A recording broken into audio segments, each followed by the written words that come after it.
I had mentioned in my last video that to explain everything that has played into the situation in Venezuela, it would take an hour. And in response, a lot of you came back and said, we'd gladly listen for an hour. So I will do my very best in this video to get it in under that time frame, but do understand there's a lot of information and it goes back a long way. Now, what you're looking at is just a rough draft of a map that explains the basic details. You're looking at Colombia on the left, that's the one with all the dots in it, and then Venezuela up and to the right. Now, this represents Venezuela and Colombia mid-20th century, post-World War II, 1950s and 60s. At this time, South America was still largely unexplored, and in Colombia there were vast expanses of prime rich farmland and jungle just laying dormant. They were populated sparsely by indigenous tribes, and big pharma, big agri, corporate magnates could not wait to get down there and get their hands on this. One of the big reasons is they would not be slaved to U.S. laws, minimum wage laws, safety standards, all those inconvenient things that cost so much money and cut into your profits. Now, with the U.S. fresh off of the win in World War II and Korea not having caused any major problems, these corporations went down there and bought off the government officials in Colombia. And they began arming some of the locals with U.S. weapons, uniforms, and training. All of this done outside of the oversight of the United States. Remember, in the 50s and 60s, there wasn't the internet. And anything you saw on the news was, of course, U.S. approved. They turned Colombia basically into a pre-Civil War plantation state. Now, the green dots that you're looking at represent what they call left-wing paramilitaries. But they were a response to those right-wing paramilitaries I spoke of. You see, the Colombian people just didn't sit by and let U.S. corporations go in there and do that. So they had to basically hire thugs. These corporations did, to put these people in line. And of course, they kidnapped women to service the soldiers and all this kind of stuff. And like I said, the U.S. population, blissfully unaware, the happy 50s and early 60s, and we had all this wonderful Chiquita bananas and Del Monte this and Dole that. And this is where it was coming from. Slave plantations in Colombia. Now, in response to this, a lot of people from Colombia fled into neighboring Venezuela. Now, here's a part of the story that a lot of you don't know. Venezuela at this time was a very wealthy, independent oil nation. They, in fact, had supplied a great deal of the oil that we used to fight World War II. There was a man named Romulo Betancourt who was in charge. And the oil that was being pumped in conjunction with different businesses was done so with a 50-50 split, not in profit, but in revenue. And if the oil companies could make money with the other half, that was fine. If not, that was fine too. But half of that revenue, regardless, went to the people of Venezuela. And during this era, the people of Venezuela were fine. A lot of them were agriculturally oriented. Big oil, as we know it in the modern day, hadn't arrived yet. And Venezuela was doing quite well. Now we're going to move to the second map. 1973. The U.S. oil crisis, with Saudi Arabia threatening to cut off oil supplies to the U.S. Congress passes a law prohibiting U.S. oil companies from exporting oil drilled, pay attention, in the United States. It was the hope that one day the United States would not have to import one drop of foreign oil and be completely energy independent, thus taking away Middle Eastern leverage. I'm sure a lot of you are familiar with that. This pissed off big oil to no end. That they had to be bothered to be patriotic, that they had to be bothered to worry about the well-being of the United States. Well, You see, they figured out the little loophole that even though they were U.S. companies, that ban didn't apply to oil pumped outside the United States. So they cooked up a little scheme. They approached the government of Venezuela and offered assistance, U.S. technological assistance, in developing their fields, promising huge rewards and benefits. But of course, we always know what happens when you deal with big oil. Now, over here on the left-hand side, you see that Colombia, the dots are now all intermixed. There's a war raging in Colombia. These right-wing paramilitaries, the AUC or the AGC, that's how they're referred to in Colombian and Spanish language, are completely outnumbered by the left-wing paramilitaries. But that's the FARC and the ELN, the ones that have been demonized so badly. But they have advantage of more advanced weapons, training, and U.S. money. So it's pretty much a stalemate. But the U.S. recently, now remember, this is 73, they've learned a hard lesson about the power of the media from what happened in Vietnam. So U.S. corporatists set about launching a massive propaganda campaign demonizing only one side, the left-wing paramilitaries, who are now starting to gain some real headway in this region. You see, this is the thing a lot of people don't get about down there. Their left wing and our right wing, while there are some things that do mimic left and right wing up here, there are some things down there that are completely different. The right wing up here, the conservatives, aren't really all so much for big business, big government. But that is a right-wing thing down there. Here, the left wing is very, I don't know what the word would be. I mean, they do want the government to be involved to an extent, but only in the sense that it doesn't trample on the rights of the individual. Whereas down there, they see it as the government's duty to make sure. That whole thing in our Constitution about domestic tranquility, provide for the common defense, that's taken very seriously down there with the left wing. So, not to get off too far, but I just want you to understand who's being spoken of here when I talk about right-wing paramilitaries and left-wing paramilitaries. The right wing in Colombia believes the church should be the final authority on all things. And I don't think the right wing in America would agree with that. So there are differences, even though there are similarities. But here's the big change on this map. Once again, the green dots represent the left wing, the black dots represent the right wing. A new player enters the game, the drug cartels. You see, with the advent of big agriculture down there, they taught them how to grow coca in a way that they could refine it into cocaine and do it efficiently enough that they could export it for money and make money at doing this. They had grown coca down here for a long, long time. They just didn't grow it the way that it needed to be grown. They didn't have the quantities. They didn't have the ability to do what our big agri has the ability to do. And they taught them that down there. That's where the drug problem came from, right there. These people were taught how to do this. So these drug cartels in the 70s started to step in. And they got ensconced on both sides. So a scheme started to play itself out. Now, map 3. This is representing the 1980s and 1990s.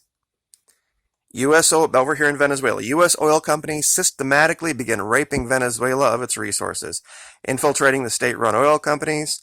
PDVSA, with their operatives, U.S. oil companies are making huge profits, while most of Venezuela lives in abject poverty, always cooking up some kind of excuse why, oh, no, this money isn't profit, it's technically part of this over here and that, and they always walked away with huge profits, and Venezuela continued to slide.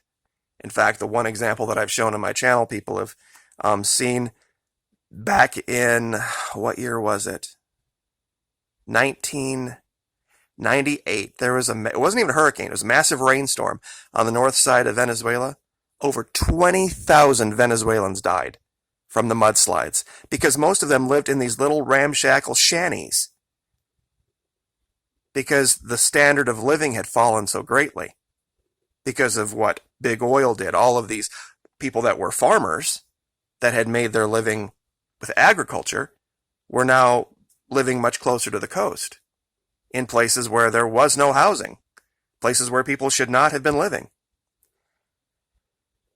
The Venezuelan government, though, realizing what's happened, they're terrified. Why are they terrified? Well, we're going to go up here to the upper left-hand corner. 1989, Panama, U.S. appointed dictator Manuel Noriega decides to stand up to the corporatists and oligarchs from the United States that have turned his country into a way station for the largest, most powerful criminal enterprise ever to exist on the planet. The U.S. military is sent down there to secure him, torture him, and imprison him. He dies in confinement in the United States in 2017. Meanwhile, in Colombia, the competing drug cartels, the Medellin and the Cali cartels, firmly ensconce themselves on both sides of this conflict. The war down there now is being fought in the media. Anybody who's from the left wing, peace activists, killed, disappeared. However, the right wing, known as the Uribistas, remember that name, Uribe, the guy who put Duque in power, they're given complete latitude to operate, still working for big oil and big U.S. business. But you see, the internet starts to come into play. This is the 80s, late 90s. And there are starting to be stories that come out of this region that paint a very different picture than we're seeing in the media at that time. Now, 99, that's when Chavez takes power. Map 4. All right, this is 1999 to 2013. We got two different things going on over here. The situation in Colombia and the situation in Venezuela. They're going to start to dovetail. Now, there's been this big push in Colombia for there to be a peace deal to stop all of the violence. Well, you see, the big corporatists in Venezuela are in league, of course, with the big corporatists in Colombia. We get oil from there as well, just not at the level that we got it from Venezuela. Manuel Santos takes power as president, and they hatch this thing called the peace deal that he won the Nobel Prize for. Marketed, though, as an end to quote-unquote left-wing violence, in reality, all it does is disarm one side of a war. And said, if you don't come in peacefully and lay down your arms, we're going to throw the full weight of the Colombian military on the side of the right-wing paramilitaries. So the FARC, really not having that much of a choice, take the quote-unquote deal. And that's why you see here on the map, the green dots are greatly reduced, and the black dots are now more prolific. But over in Venezuela, on the right-hand side, a Venezuelan soldier, Hugo Chavez, rises up and rallies his countrymen to overthrow the U.S. corporatist lackeys in the government and return Venezuela to the model of government that existed in the 50s. Contracts are ripped up, people are fired in mass, oil fields are expropriated, and the reconstruction of a once proud and prosperous nation begins. This is the part of the story that no one tells you. And you can find this for yourself, and I've tried to get people to do it. If you go to Google, just go to Google, and there's a little thing in the top of the search that says tools, and you can set a custom range for a search. Have your end date be 2011 and type in Venezuelan crisis. Do you know what'll come up? The economic crisis of the 80s and 90s down there. You see, the 50s and the 60s was a wonderful time for Venezuela. But they had a very socialist model. Why? Because, imagine this, imagine the idea of the mineral rights of a nation going to benefit the nation first before it goes to the bottom line of some business or some guy's bank account. I know that seems like it's a very horrible anti-American thing to say, but that's the case. You can't talk about energy independence in America without having that conversation with yourself. Do I believe this country should act as a country and maybe be accused of being socialist? when we decide to stand up to the businesses that operate in our country. Now, almost immediately, the U.S. saw the problem. They tried to kill him, and they tried to depose him, and it didn't work. And over this decade, from 1999 to 2013, he was reelected 4 times. It represented the greatest increase in the standard of living of any South American nation over the same period in time ever. Their poverty from 99 to 2012 fell from 80% to 20%. But U.S. propaganda machines were in full swing during this time. Even during the 2008 crisis, it didn't even cause a hiccup down here. A small one in a lack of income, but no real problems. Gasoline was free, food was cheap. People vacationed here. Ever heard of Aruba? Right on the northern coast of Venezuela. It's a Dutch colony, yes, but it was not a dangerous place. I mean, the situation with Holloway being a one-off, and the guy, of course, who did it being Dutch. They got to the number 3 spot in the world, and this is so hard for people to grasp. This is a tiny country, 20 million people, and it was exporting oil at the same rate and level as Russia, as Saudi Arabia, as major oil producers around the world, as Canada, Mexico, nations that had 200, 300 million people. This little tiny country of 20, 25 million people was putting out that much oil. But of course, they couldn't stand that, so they killed Chavez.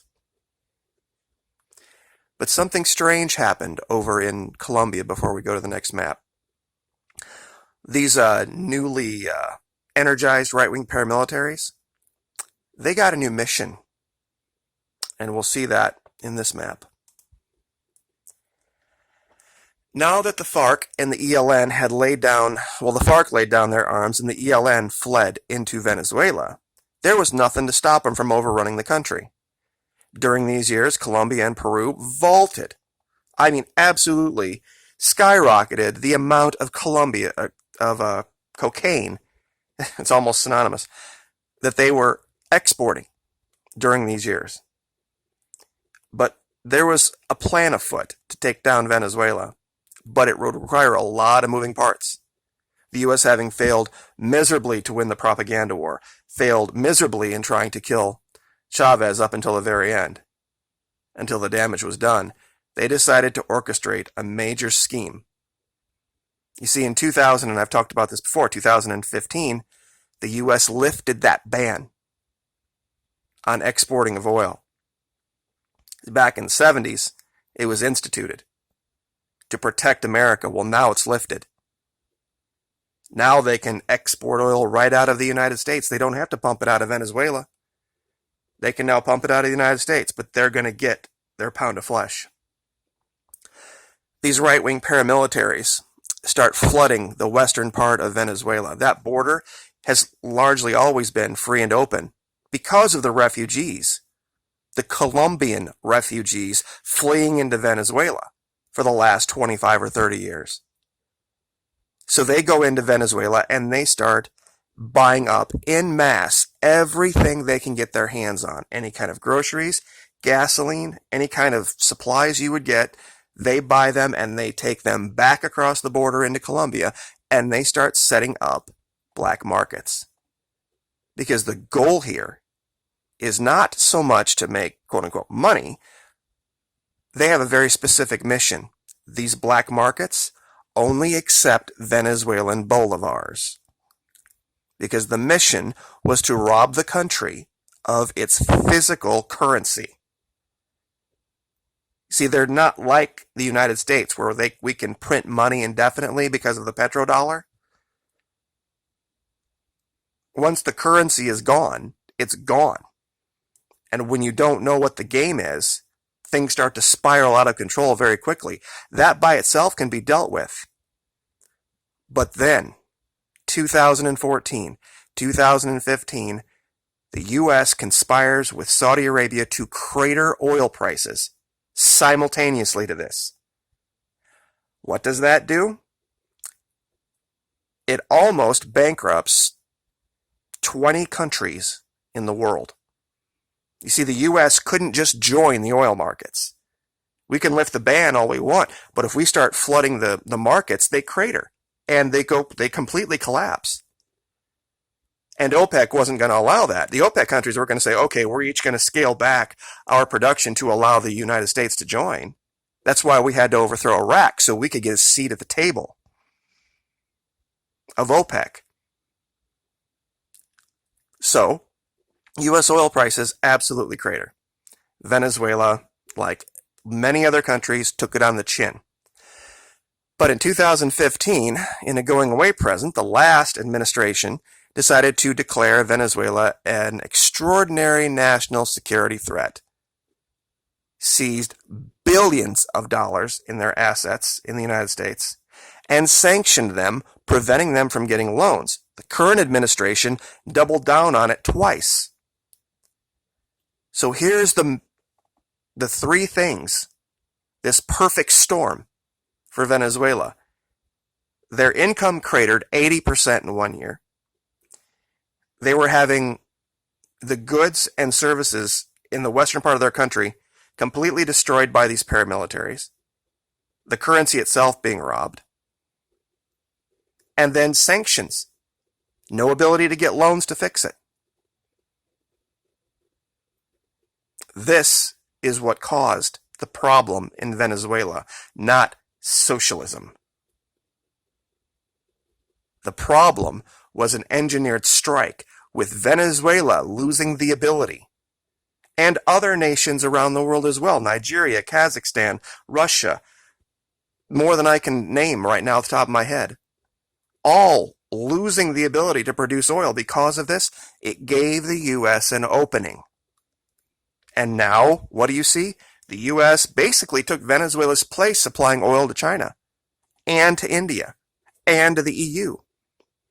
Meanwhile, to say thank you to the Saudis, we have increased our imports of their oil exponentially.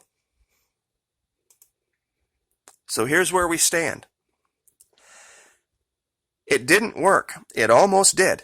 They tried to overthrow the government in Venezuela and it didn't work. They tried to kill him and it didn't work. The people of Venezuela stood up to this. They saw what was happening. And while there are some, and there are regions down here where there are food shortages and people have starved, absolutely. But it hasn't been the whole country. And it sure as hell wasn't the fault of Nicolas Maduro or Hugo Chavez. They have had to find a way to get around the US dollar. Find a way to stand back up. They've been forced, with no other option, to go to China, to go to Russia. They used to be our ally, and they're not anymore. But this peace deal in Colombia backfired. Big time. The FARC and the ELN realized the game, and now they have gone back into the hills and rearmed. And these right-wing paramilitaries that pulled all this bullshit, they're in a world of hurt right now. And they are losing. This is why Duque was installed in Colombia. He's going to be declaring war not just on Venezuela. He's going to be declaring war on most of his own people.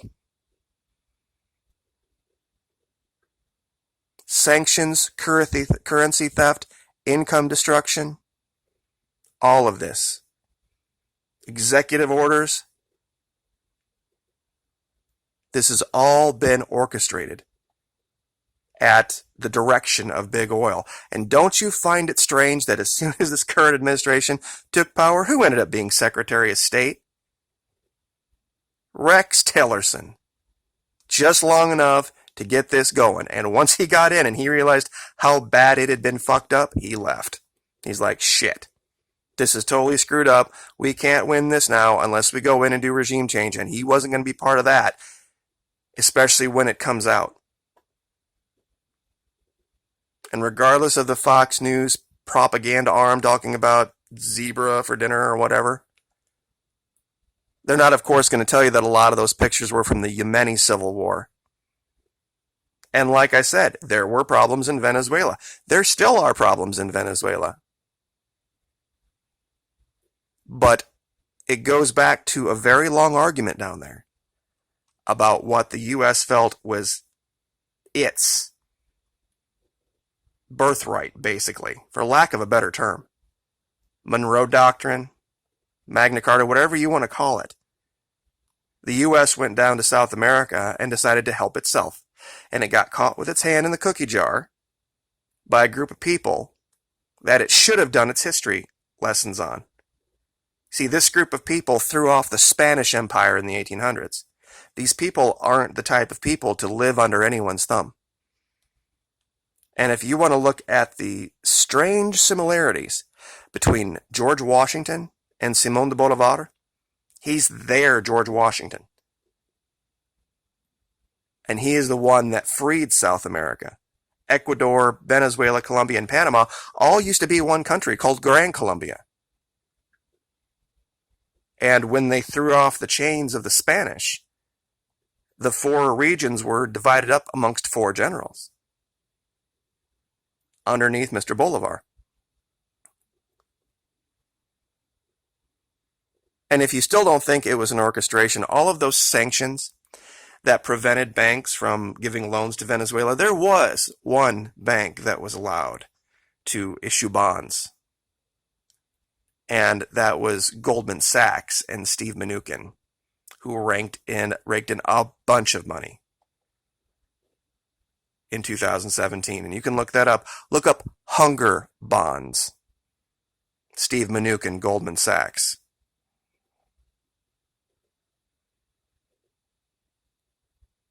So this is where we are. We are now staged for war. We have Colombia being run by a maniacal, psychotic dictator who was installed by a man named Uribe, who has the blood of tens of thousands of people on his hands. We have Brazil, probably top 10 military in the world, second most powerful in the hemisphere, a couple of weeks away from deciding whether they're going to be run by somebody who's sane or by another insane dictator.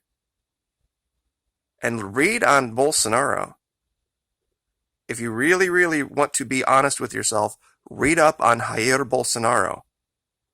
Well, he runs and talks about rule of law, but his own financial advisor just got caught with his hand in the cookie jar. $1 billion in mismanaged funds. He's a military dictator. And I'm former military. Believe me, they have their use. Governance is not one of them. So that's pretty much the story. U.S. big oil wants Venezuela's gold mines, wants their oil, wants their natural resources, wants their rare earth elements that belong to the Venezuelan people. And corporatists don't recognize personal property rights. They never have, and they never will. Especially when it comes to the issuance of currency. Another video for another day.